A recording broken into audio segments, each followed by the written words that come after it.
बुजुर्ग फरमाते मैंने दुआ मांगने का तरीका अपनी बीवी से सीखा। हजरत वो किस तरह?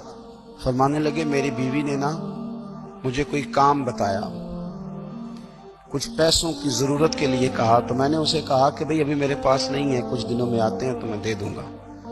औरतों की आदत होती है, वो बार बार याद कराती हैं। 2-4 दिनों के बाद फिर उसने कहा हजरत वो मैंने कहा था कुछ पैसे, मैंने उसे कहा कि अभी मेरे पास नहीं है, कुछ दिनों में मिलते हैं तो मैं तुम्हें दे दूंगा। उसने कुछ दिनों के बाद फिर कहा हुजूर वो मैंने कुछ पैसे कहे थे।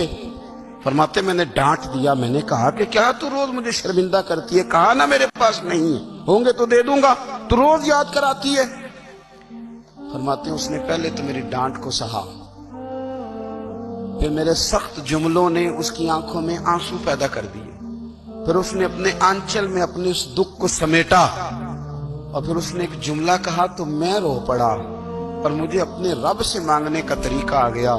मुझे कहने लगी हजरत जी आपने डांट दिया, मैंने सह लिया, पर आप ही मेरे शौहर हैं, बताएं ना, आपसे न कहूं तो मैं किससे जाके कहूं।